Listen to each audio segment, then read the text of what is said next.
Hello everybody, welcome back to another review. My name is Matthew and today we're doing another figure review, but this time with the Playmates Godzilla with Radio Tower figure from Godzilla vs. Kong 2021. So I'm going to go ahead and say this was a figure that I was kind of off and on about. Originally, I wasn't too excited to get this thing because there was already the Heat Ray Godzilla, and that looked like a million times better than this. But then, after really looking at this, I kind of liked his lighter color scheme and the fact that, like, okay, he's much more bluer by comparison because, like, look at his body and whatnot. And so, I thought I might as well go for it. I got a pretty sweet deal on this, so he was part of a bundle. So let's go ahead and analyze him.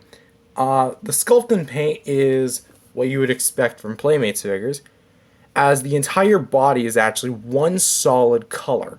Like we're talking about, like the stuff that isn't painted. There's no dry brushing, sadly, but what color is there, which is mostly like a gray kind of blue color. If you are an OG of this channel and you've been around since the original videos, welcome to my channel, Stars on Ice, etc. You would know that my original desk that was used to create the set for Godzilla vs. Game Godzilla and the Angry vs. Godzilla shows, original seasons, was actually this color. So this kind of gives me a sense of nostalgia, really, because this was literally its color. I'm that happy about that. The eyes are kind of like a fiery orange. Honestly, it just looks so amazing. The teeth are probably the best painted out of all the Playmates Godzillas that I have. We have the top row teeth looking nice at the back. There we go. Bottom row teeth have the teeth are fairly painted evenly on both sides. It's a bit lopsided at the front, but honestly, it's not too bad. And something I literally found out thanks to this figure was that it does actually have a sculpted in tongue. It's so okay. It's there, but it's so slight. There we go. There we go. You see that? I'm gonna use its radio tower. You see that? There's like a slight bump right there. That is its tongue. I don't know if anyone's noticed that, but now that I noticed that, I think the Heat Ray Godzilla has that too. But yeah, the eyes looking pretty good.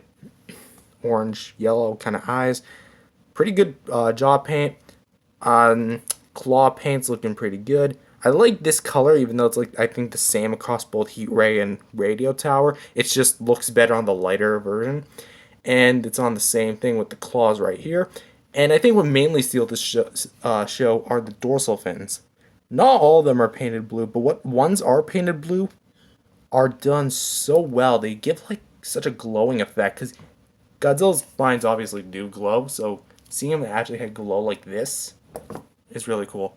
Unfortunately, Playmates decide to pull another Bandai and stop directly right actually where the tail meets the body. It's weird because other figures have like a spray that kind of goes on here and then stops, but no, my entire tail section, like where you attach it, is completely blank of blue. That blue you see right here is just the light reflecting off my LEDs. But yeah, not even these dorsal fins are painted. These ones are slightly painted, like the ones outside the seam line, but still, like, that's kind of odd just to stop right there. And I'm gonna kind of spoil the the accessories, but you do get some nice bloody red with this. So honestly, I know I have a little paint chip right there, but that's easily fixable. But yeah, I'd say the paint application is pretty good for Playmates. Posability, articulation, movement, whatever you want to call it, it's dance time. For the head, we have an articulated jaw, so I don't really go too far down. It goes far enough to the point where it can just make him roar. You can close it, do whatever you want. I know it looks like there's a articulated head, but do not be mistaken. It is not actually articulated. This head plugs into the body on a big square peg, and because of that, you're not able to get like a circular motion. You would just end up actually splitting the seam line right here, which has happened on my original Heat Ray Godzilla. And yeah, it started splitting the plastic. So you spin it too far, and I guarantee you're just gonna snap it right off. Yeah, that's gonna be on you. But I mean, these things are fairly cheap, so you could probably break one and get another one. But I would not recommend that. So you have movement at the shoulders, which can go up and down, just like that. Pretty good movement, honestly. Nothing in and out, nothing at the elbows or wrists, nothing at the waist either. But you do get a fair amount of posability here at the leg. You get kick that can go up to here, kick that can go back to here, and for this leg, go up about that far, down about that far, and nothing in and out. For the feet, nothing, because again, it's plugged in on a big square peg. And the tail, the best joint about on this figure, ball joint. So we can go side to side, up and down. And the fact that it's already pre-posed kind of gives a bit more options. Do you want it like hooking up? Do you want it like maybe dragging down? Do you want it like whipping to the side? Maybe smack Kong or Mecha Godzilla. So there you go. That's your posability. And honestly, I think this thing is amazing. So, next section, accessories. What kind of stuff does this figure come with? Well, as I mentioned earlier, it comes with the battle damage, which kind of looks like a lightning bolt. Kind of see it? Kind of Shazam looking stuff. It's not bad, honestly. I definitely think it's the best looking battle damage of the whole series. Maybe Skullcrawler might be a contender. But as the name suggests, it's Godzilla with Radio Tower. And yep, Radio Tower you get. What? What do you want me to say about it? It's a radio tower. Alright, fine. You do get a lot of good crumpled detail because you get like a bent leg right there. And then you get some dent marks in there. This part just looks like it just got crushed by a Titan. Well, once again, probably by Godzilla. Some more nicks at the top, especially the top here that's bent a little bit. And yeah, this just looks so destroyed. For paint applications, it's just primarily silver and red.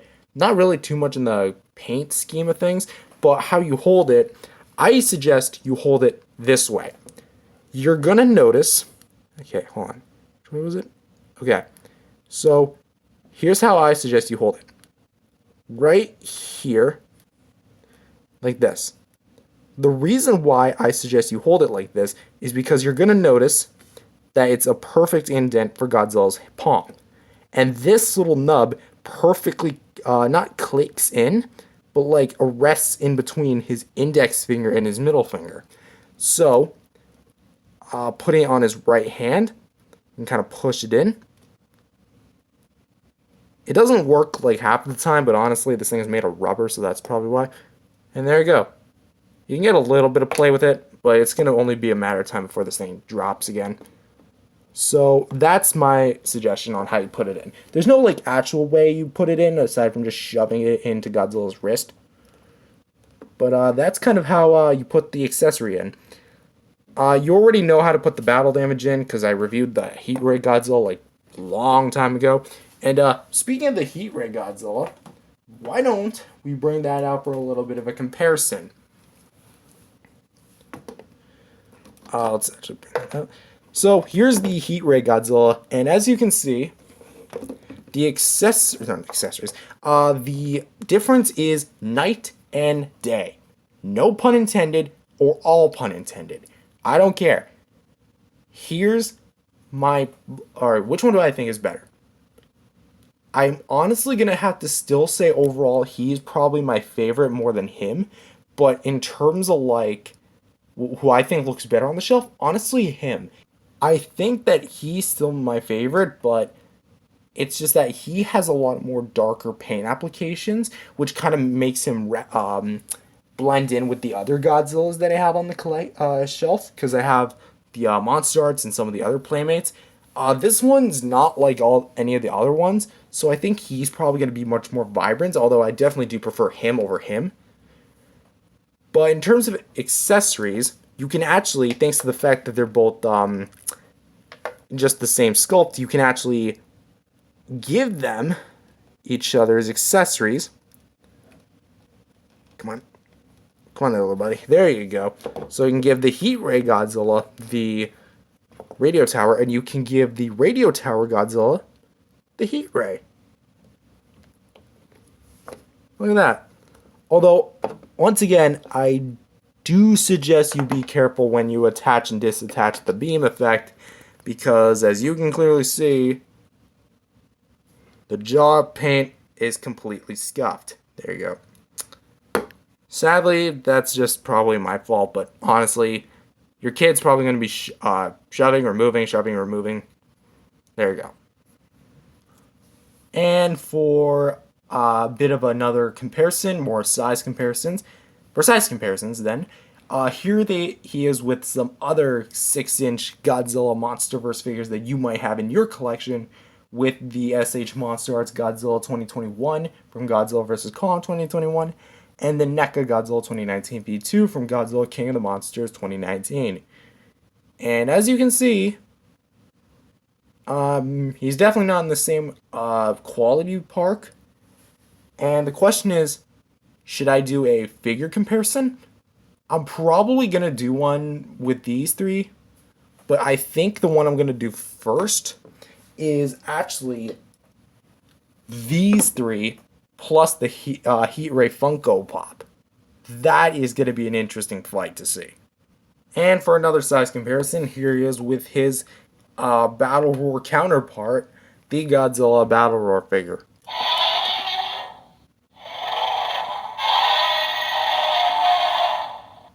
Dang you, my ears.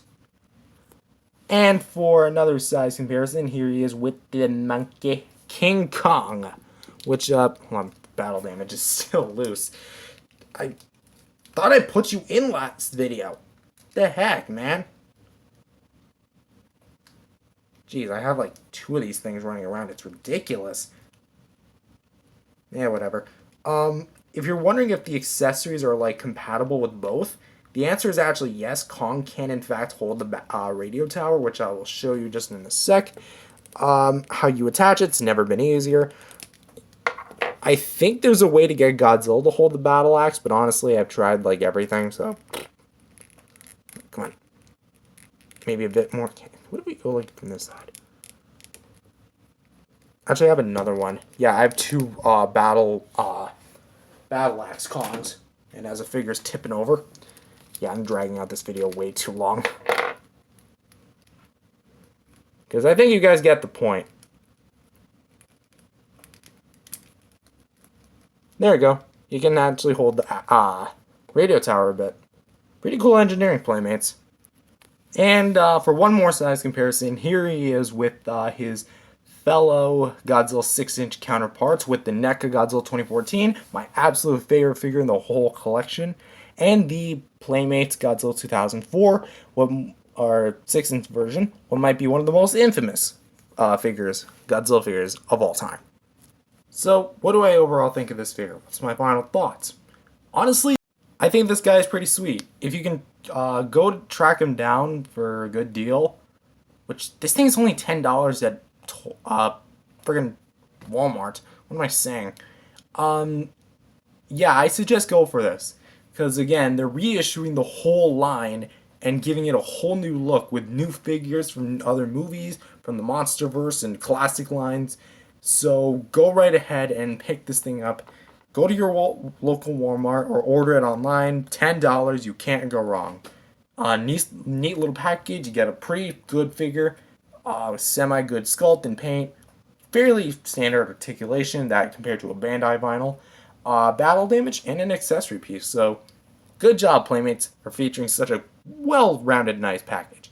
But that being said, thank you guys for watching this video. If you guys liked it, definitely subscribe to the channel, and see you guys next time, because the next review, it's going to get a little bit metallic up in this house. Peace out, everyone.